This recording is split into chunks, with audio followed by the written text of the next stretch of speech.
to this day, I'm not entirely sure if this incident was a dream or real. It felt real, but the mere possibility of it was fantastical. Maybe my mind can't wrap itself around the idea that this actually happened, but my memory of it is so detailed, even to this day, that I can't say it was a dream either. My story took place in Brooklyn, New York, when I was 14 years old. I just started high school, and I was feeling more independent. I was finally able to get my own bedroom after my grandma moved out into a separate apartment from my family. Up to this point, I shared a bedroom with my younger sister. She's 3 years younger than me, and we've always got along fine when we were kids. But when I became a teenager, I felt the need to be more independent, to at least have my own room. And our parents agreed. When my room was finally all set up, it was awesome. I had my own bed and my own TV with video games. I could technically do whatever I wanted within the minimum interference from my folks. This room was a mini paradise and could not get better, until it was time for bed. The drawback of being alone was being alone at night. When I turned off the lights, the room became pitch black. There was no moon for minimal light, and where my room was positioned, it was away from the streetlights. So, there was absolutely darkness. I was not used to this. When I was with my sister, there was some form of light coming in when it was time for bed, and now that I'm utterly alone, I felt like my senses were heightened. I could hear every little creak of the house, every little squeak of a mouse, and sometimes I felt like there was something else, a sense that I was not alone. The first few nights were tough, as I couldn't fall asleep quickly. I would usually fall asleep when it was really late, and I literally passed out from tiredness. I couldn't leave the TV on since the glare of the light was too bright, and I felt like I would get in trouble if my parents found it on in the middle of the night. So, I decided to swallow my pride and get a nightlight. It wasn't too bright, just enough that I could see what was in my room. This small addition considerably boosted my confidence, and I was able to sleep much better. Things were great for the first few months, as I grew accustomed to being alone at night, and soon I didn't need the nightlight anymore. Finally, after a while, I began sleeping in the darkness, and it wasn't so bad. Things were normal until one night I woke up to something that sounded sort of like thunder, but more like a loud rush of air. I opened my eyes and I looked around the room. When I looked at the window, there was a bright light shining in, almost blinding. I couldn't wrap my head around what was happening to the point that I literally asked myself, am I dreaming? Then, a voice just growled in my head, "No, you're not."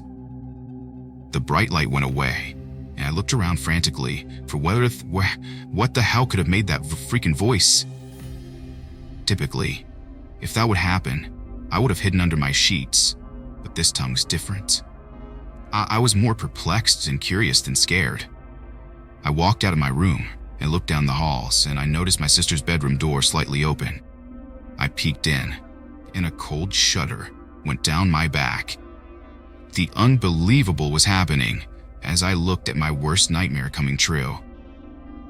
My sister was asleep, but there was a dark being kneeling next to her bed. He was on the other side of the bed, so I couldn't see the rest of his body. But what I saw wasn't human. I saw a demonic-looking face peering at me from the other side of the bed. His skin was bluish gray, and his face was harsh as black creases showed every wrinkle and definition of his face. They had jet black hair that was like a full lion's mane. It was so predominant that I didn't notice any under shoulders or anything below its head, although I could tell there was a body there. But the main thing I noticed, what really caught my attention, was its bright yellow eyes. They glowed as if it generated its own light. It was not reflecting any light from an outside source, and in the corner of the yellow orbs were just little black pupils. It stared me down at first. I couldn't move as I stared back. It felt like a good minute passed by before I noticed it move a little. Was it going to charge at me? Was it going to hurt my sister? I walked towards it, my main concern growing for my sister. And I walked towards it, slowly but deliberately. I wasn't sure if I could do anything to hurt it, and I wasn't even thinking of the repercussions. But I was not going to back down. When I closed halfway, I noticed it shifted slightly again, and then it began to meld into the darkness of the night. Within seconds, it was gone. Where did it go? I thought to myself. Was it real? How could something like that actually exist? Or was my mind playing tricks on me from lack of sleep? But I was awake, and I was aware of everything that was happening. So I looked around her bed and checked out all the corners and possible hiding spots, taking care not to wake her. After a few good minutes of searching, I was sure it was gone, or maybe never there in the first place. I thought about staying in the room with her for the rest of the night, but then I felt that whatever this thing was, if it was going to come back, there wasn't much that I could do. But my gut feeling grew that she was safe. When I was returning to my room, I thought to myself, what was that voice? Was it the creature that was stalking my sister, or was it something else, alerting me to the danger in the next room? As I settled back in my bed, I couldn't fall back asleep. I was still trying to comprehend what had just happened. Was that thing going to come back? Was it going to come for me next? I put my nightlight back on, the only piece of security I had left, and eventually fell back asleep. I never told my sister of the incident because I didn't want to scare her.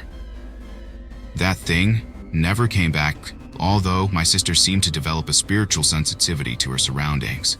And sometimes, I've heard her mention things like seeing things out of the corner of her eyes and sensing things that you can't normally see.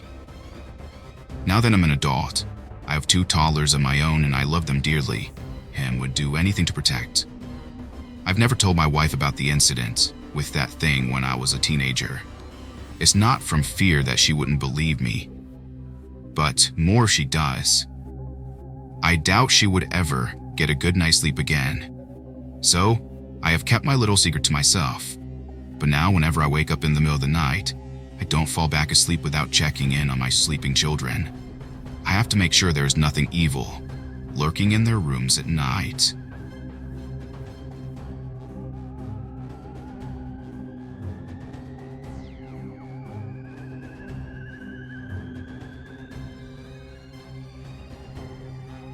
My dad has always been that type of guy where he doesn't believe in anything unless he's witnessed it for himself.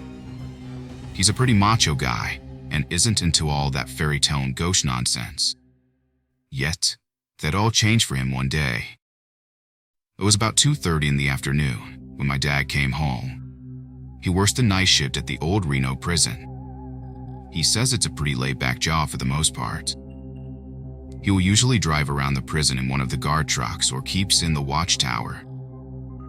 But one night, he was sent to do a sweep of the chapel, as to make sure no one was in there who wasn't supposed to be. His boss, let's call him Jack, told him to come back and check in with him after he had done so. My dad walked through the yard out to the chapel, and as soon as he walked in, he said he felt a wave of nervousness come over him. He flicked on the old lights and walked in and began to check all around the room. After a couple of minutes, he said a man, dressed in the same uniform as him, walked out from the little office in the back. My dad asked if the man was here already doing the sweep of the chapel, and the man replied, "Yes, I'll take it from here." So confused as to why he was sent over to check the chapel in the first place, my dad just gave a little, "Oh, okay, I'll eject now." My dad returned to his boss about 15 minutes after he had sent him. Jack looked at him and asked, "How did you get done so fast? You couldn't have possibly checked the whole place in that sort of amount of time." "Another guard's already in there. He said he would check it out," my dad said. And I guess Jack didn't think anything of it. As long as the chapel was checked, everything was fine with him. Well, this is where it gets creepy. About 3 days after, my dad said he was walking down the halls of the prison and stopped to look at the display case of old photos of other guards in the past. He was browsing the photos. He said his heart sank and his blood froze. One of the pictures he came across was that very same guard he had encountered in the chapel. Only this guard was dead. Apparently, about 4 years before my dad started working there, a riot had broken out in the chapel and a guard was stabbed to death, and that guard was the same man my dad has seen in the old chapel. But out to the 12 years of working there, not once had he ever heard about the riot until now. I don't know if they just don't talk about it, or if they're scared it might run off some newbies, or if it's just something that a lot of them forgot about. All I can say is, my dad is now a firm believer in the paranormal, and not once has he ever gone back in that creepy chapel.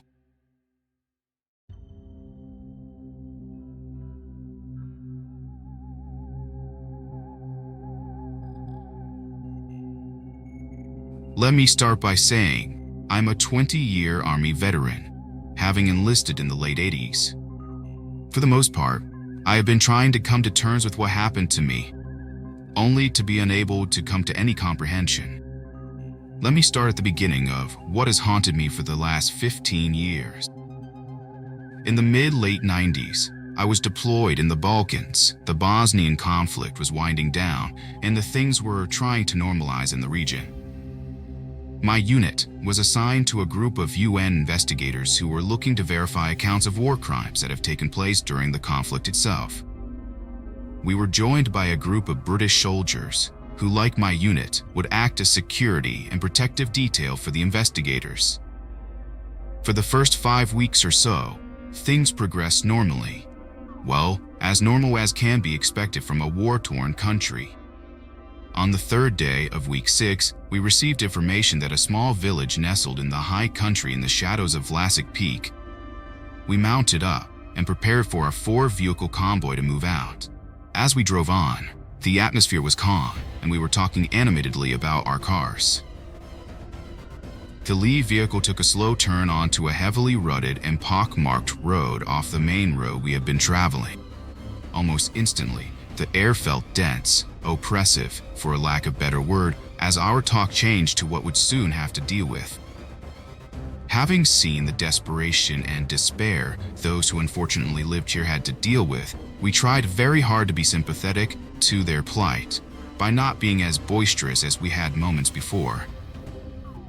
As we made our way down the road, the entire area became eerily silent, cold and very uncomfortable. An odd feeling for the middle of the summer season. We crested a slight hill and turned south when the village came into view. My first thought was these poor folks had been through hell. I couldn't fathom, at the time, how true that was. We rode into the village at a slow speed, each of us suddenly very edgy. The village, for all intents and purposes, appeared to be deserted. Not a single soul in sight. This was nothing new to us, as civilian population had a tendency to hide whenever armed men suddenly appeared among them. This time was different though. As we disembarked our vehicles, we took up a defensive posture waiting for orders to see what we could do next. It was soon decided that we should search the village for anyone who may be there. We all had the unmistakable feeling of being watched. As we split up in the 4-man teams and started our search, a loud, blood-curdling scream rang out. It grew in both volume and intensity as it was coming from every direction. We all took cover behind various positions trying to figure out what the hell was going on. The wind had picked up significantly, growing with the same intensity of the screaming. It was so loud, we had resorted to hand signals to communicate. We decided to pull back to alleviate the fear of the civilians, who we thought were terrified by our presence. We ran for our vehicles loaded up and started backing out of the village, scanning every door, window, and shadow and tree line. Several of the others started calling out movement in the village from different positions. Though they couldn't articulate what they saw, all they knew is they were sure they saw movement. We stopped again and took up a defensive posture. We all had the same thought: ambush. As both the wind and screams grew, our CO got on the radio and called for reinforcements, thinking we were about to be engaged by whoever this fucking was. This is where things started to get really creepy. The screams morphed into bassy low growls, then began speaking in a language none of us understood, yelling at us.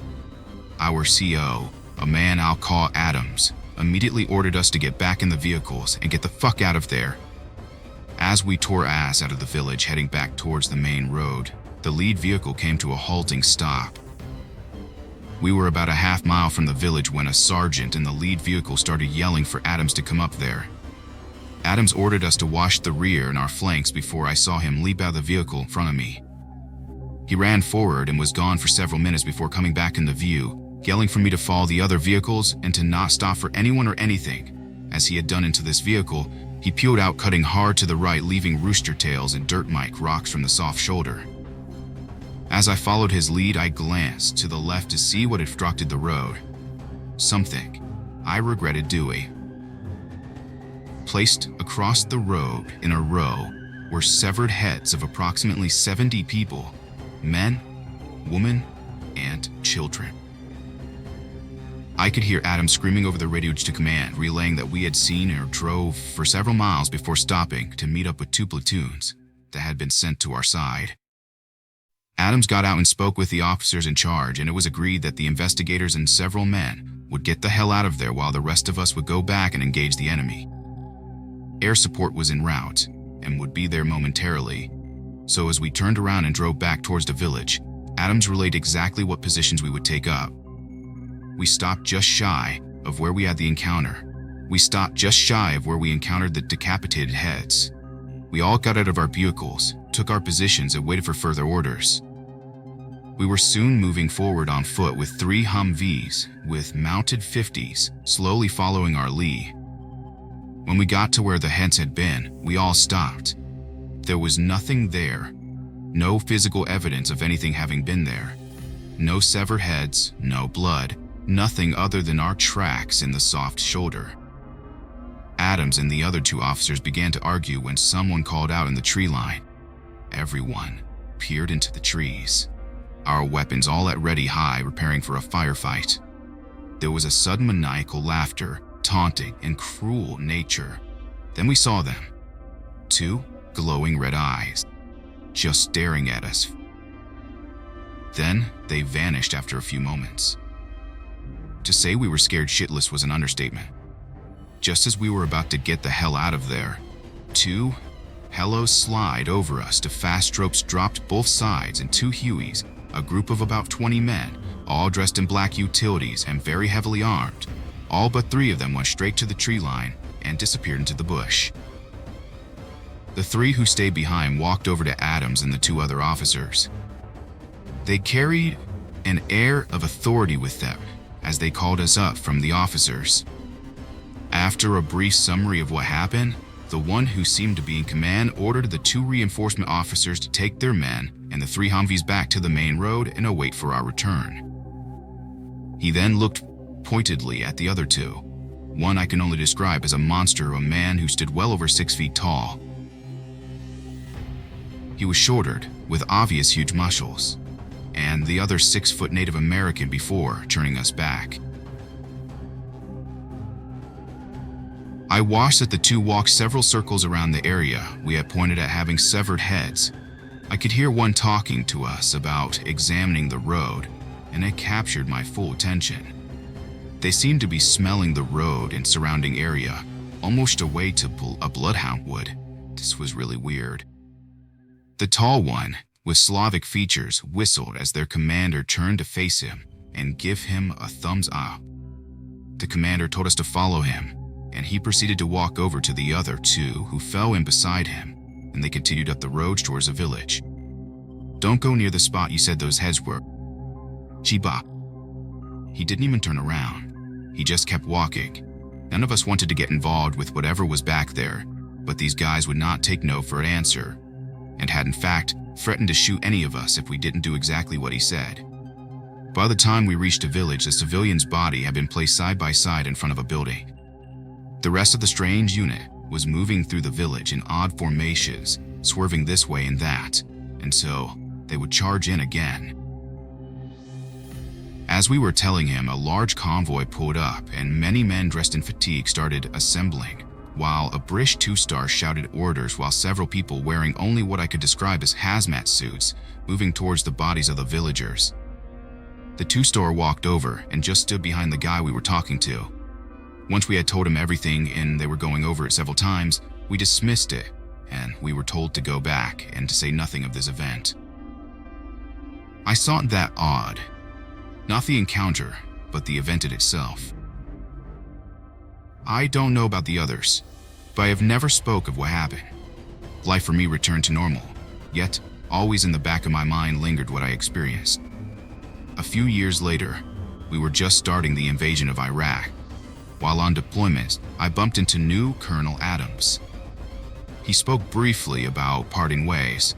Just before I moved to a place, his hands on my shoulder, and he said, "Have you said anything to anyone?" I knew exactly what he was talking about. I shook my head to affirm a negative. "That's very wise of you, Gunny. Some of the others weren't as bright and unfortunately met an untimely demise. Keep that in mind, Gunny. A lot can happen in a war zone."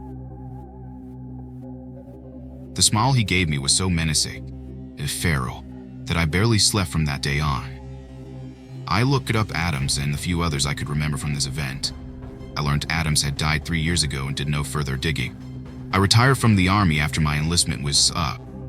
Though my CO asked me to re-up, quite adamantly, I refused, got shipped back to the States, and fell completely off the grid. I now live in a quiet cabin in the mountains. I go to town for supplies but don't talk much to anyone, because honestly, I don't know who I am really talking to.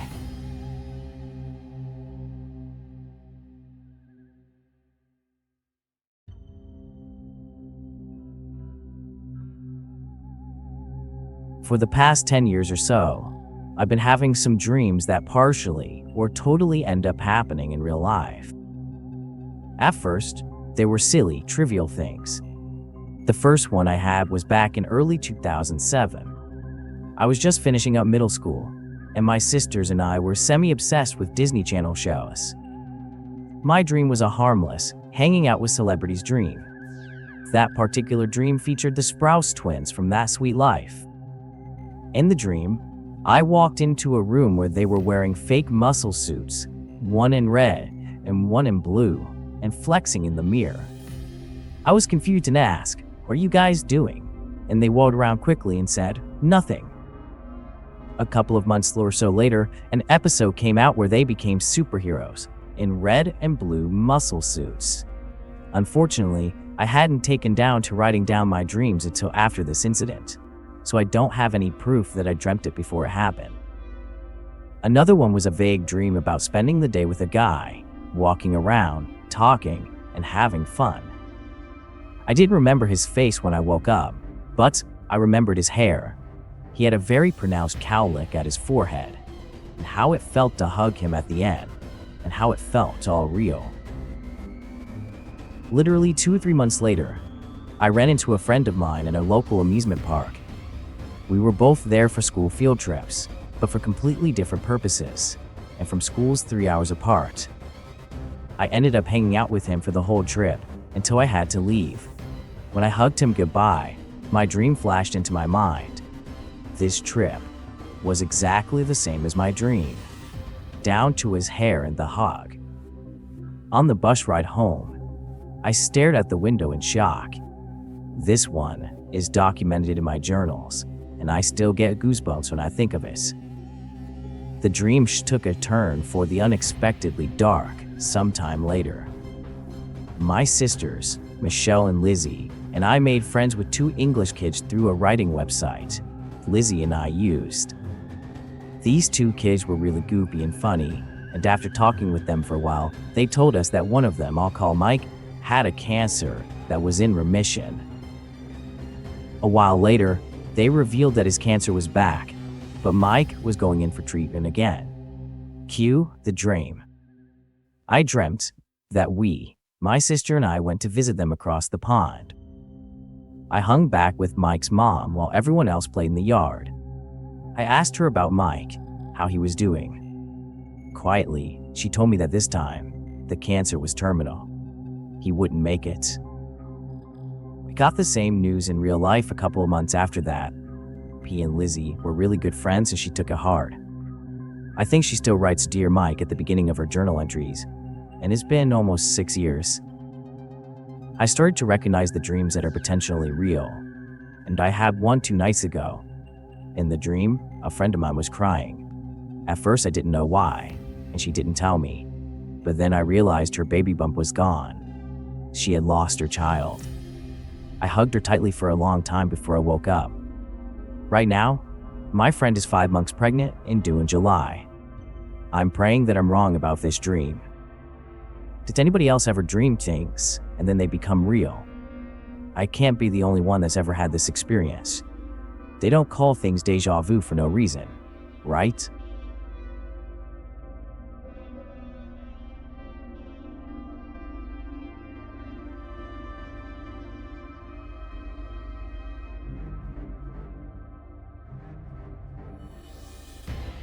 This experience took place for many years in my life. My first time experiencing this event took place back at my old house when I was 11 years old. I just remember waking up dead, scared out of my mind. Just waking up from a black sleep. No recollection of a bad dream or anything. I was just terrified, heart thumping, and cold sweats running down my neck. I was asleep, facing the wall, so I turned around and looked at the time. 3 a.m. Eventually, I fell back asleep. That would happen every time. Sometimes every day, and other times 2 to 3 times a week. Always the same. Wake up scared, turning around and it's 3 a.m. and falling back asleep. After a month is when it started to get strange and change. I would be in a deep sleep, sometime even woken up from a good dream. I would wake up and sense something or someone in my room with me. That can't happen, since the other people who live with me was my sister and her husband. Plus, I slept with my door locked. I was paralyzed. I couldn't move or breathe. I would open my eyes and look around to see nothing but the light and shadows caused by my nightlight. Nothing in sight, but I was terrified. I would end up falling asleep after an hour or so. I started middle school and struggled with sleep deprivation, sleeping in class. The experience was still there, but happened about once a week, but I didn't fall asleep after.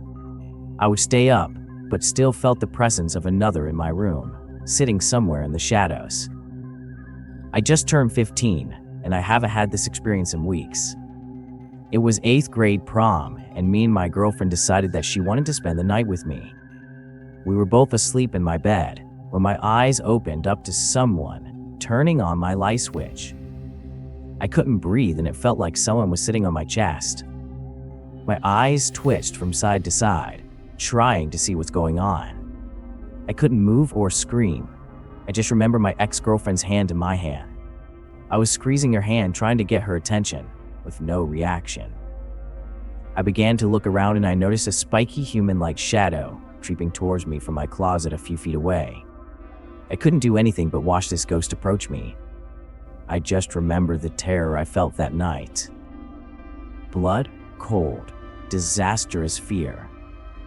It got closer, and within a few seconds it was on top of me, face to face with an empty shadow. The physical pain I felt was crazy.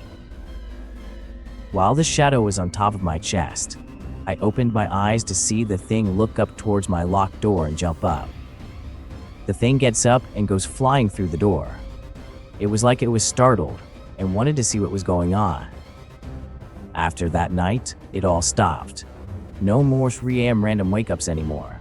No more sleep paralysis. And best of all, no more ghosts or shadows. I can't quite explain this experience, but even to this day, it still gives me goosebumps all over my body thinking about it. Have any of you ever experienced something similar to this? I'd love to hear about it.